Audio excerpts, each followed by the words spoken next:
What's going on, guys? My name is TeftyTeft, and welcome to another Planet Destiny episode. Today I've got the privilege and honor to review the new Crota's End auto rifle, Abyss Defiant. This is the second legendary primary weapon to have solar damage in Destiny and is a drop from the bridge section of hard mode Crota's End. The description reads, "We will not go quietly." Cosmetically, it's got the same skull and bone green glowing light motifs that the Crota's End weapons feature. Personally, I think it's cool, and the green color scheme is a nice change. Aside from solar damage on a primary, this weapon has two standout features that set it apart from the pack. The first major upgrade perk offers two options.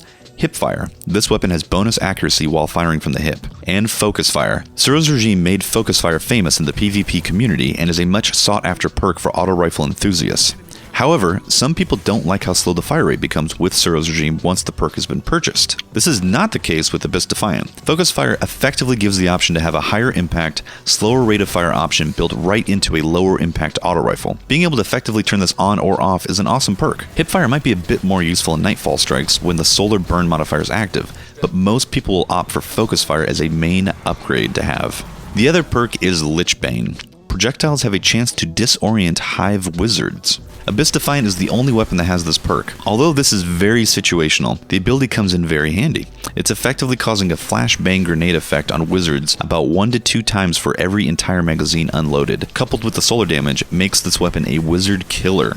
I was skeptical about this perk initially, but after using it in a Arc Burn Summoning Pits Nightfall, I'm thrilled to have this option in my arsenal. This will no doubt come in handy for the Iriyut section of Crota's End. Let's take a look at the sights. Quickdraw IS offers fastest reload speed. Red Dot ORS offers increased range and stability penalty to reload speed. And my personal favorite, Red Dot OAS for best stability. Like most high fire rate, low impact auto rifles, this gun has a lot of recoil. I think you're going to prefer the stability perks over range and reload, especially since the reload speed is already really high. The second upgrade tree offers single point sling, perfect balance, and lightweight. In my opinion, the only option is perfect balance. Getting the recoil as low as possible makes this weapon very rewarding to use for both PvP and PvE. Single point sling is nice if you like to switch to your shotgun as fast as possible, but the loss in stability might cost you more kills in the long run. I've never been a fan of lightweight, and since it would cost you recoil, I can't recommend this perk. Finally, like all other Crota's End weapons, this has the Hive Disruptor damage bonus to all Hive Majors. This is a nice free bonus because it works outside the raid in all PvE environments. It'll proc for 375 extra damage once every second or so. Let's talk some numbers. All tests were done on a weekly heroic strike at level 30. Abyss Defiant with Hipfire scored 261 critical and 105 body shot. Abyss Defiant with Focus Fire jumped up to 348 critical and 140 body shot. Suros Regime with Focus Fire scored 471 critical and 189 body shot. Now keep in mind, Suros Regime Focus Fire fire rate is slower than Abyss Defiant's fire rate. This basically makes the Abyss Defiant closer to a Shadow Price with higher impact and slower fire rate when using Focus Fire. For PvP, critical shots will land for 26 damage and body shots will be 21 damage. You'll need to land about 8 to 12 shots to take down an opponent. The big question, is this a replacement for Suros Regime? No, it is not. Suros being an exotic will obviously excel overall, especially in the recoil department and the unique Suros Regime perk. The range on Suros is 40 compared to Abyss Defiant's 25. Suros magazine size is 33 compared to 31 on the Abyss Defiant. Suros also has maxed out stability when using the Smart Drift Control barrel. Abyss Defiant is about 90% maxed with perfect balance perk. Suros' recoil pattern is also more tighter and vertically contained compared to Abyss Defiant's more randomized recoil patterns that veer off to the right.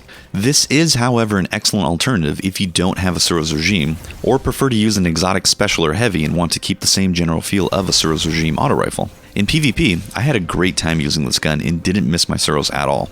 It was great because I could finally dust off my Truth rocket launcher for the first time in a bit. I did notice the range lacking in comparison to Suros, but as long as you're aware of this, you can pick your battles to be in the sweet spot for this auto rifle's range. With Focus Fire active, you can fill in that gap of high impact, low rate of fire Vanguard Crucible auto rifles that are clearly missing since the Dark Below expansion. For all the positives in this gun, it really just lacks range. The starting impact is low, but Focus Fire compensates for that nicely. With the stability perks active, the recoil is controlled really well, considering this is a legendary gun. The only other complaint would be that Lichbane is a wasted perk, since you don't see wizards in high quantities in PvE, except for the Fogoth and Omnigul strikes, and this is obviously a wasted perk for PvP. In summary, if you're looking for a decent alternative auto rifle to all the low impact, high fire rate Vanguard Crucible variants available right now, Abyss Defiant will be an excellent candidate with perks not found on any other gun. If you're trying to replace your Suros Regime, it'll be a tough bargain. You'll have to get used to a shorter range, more recoil, and less damage per shot. But you'll be able to use Patience in Time or Thunderlord. Alright guys, that is it for me. I hope you enjoyed this review. Subscribe to PlanetDestiny if you haven't already, and slap the like button on this video. You could also help me out tremendously by subscribing to my channel, TeftyTef Games. Thank you so much for watching, and until next time guys, peace.